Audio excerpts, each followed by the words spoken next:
We have all thought about living in the middle of nowhere, a life with no nosy neighbors, no bin-day battles, and no noise. And for some plucky property owners, this is more than just wishful thinking. In today's video, we will look at 3 of the most isolated houses in the world. Hello and welcome back to our channel.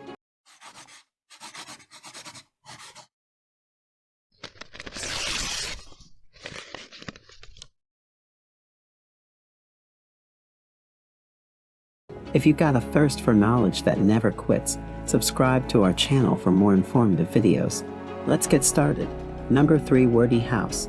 If you are a fan of cold and are able to stay in the house for the majority of the time, might this be the right location for you?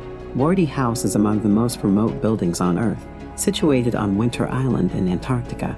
It was once an outpost, also known by the name of Base F, that was established to protect the British in the course of their Second World War in order to defend their interests from Argentina. It was later turned into an institute for scientific research over the next few years. Its primary function was to be a meteorological research station. However, in 1954 it was replaced with another outpost on an island and left Base F as a vestige of an era long gone.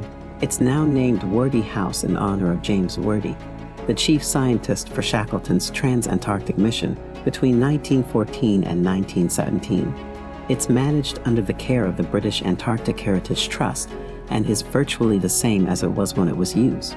It also has a kitchen, as well as the bunk room can hold 5 to 6 people equipped with a wood stove to provide warmth. The bookcases on the walls are filled with board games and books, an indication that there was nothing to do in the winter months when it was snowing for days at a time.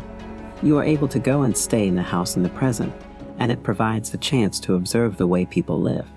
The kitchen is still stocked with cans of coffee and potatoes. The radio equipment of the past remains the main attraction of the location, and the directions for the basic firefighting methods are still posted on the wall near the entryway.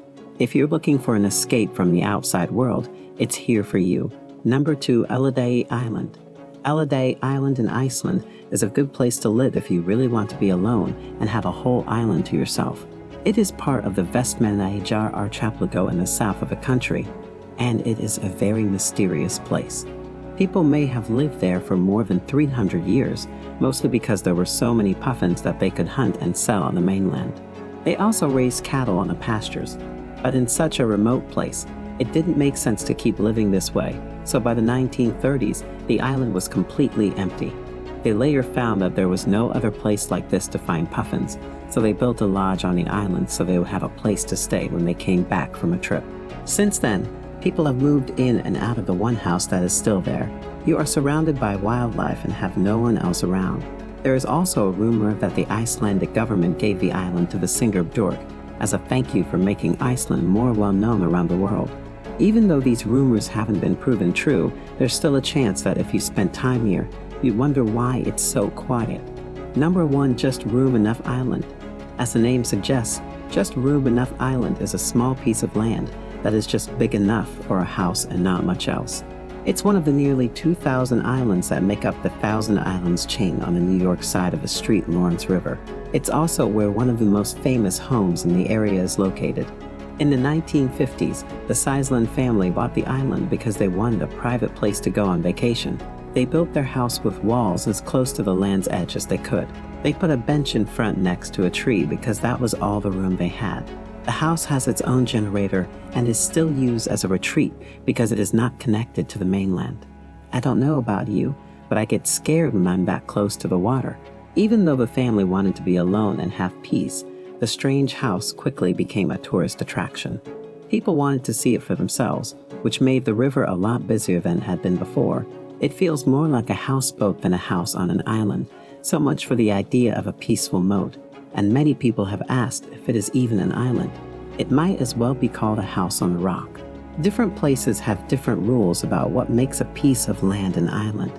Here, an island is a piece of land that is bigger than 1 square foot, stays above water level, and has at least 1 tree on it. By those standards, Just Room Enough Island is definitely an island, but if the owners decide to build a floating garage extension, it will be up for debate. Pretty amazing, right? Can you believe people live in these isolated houses and buildings? Do you think that your house can stand up to any of these? Do let us know in the comments. If you like the video, please subscribe to our channel and hit the bell button. We will see you in the next video. Till then, take care.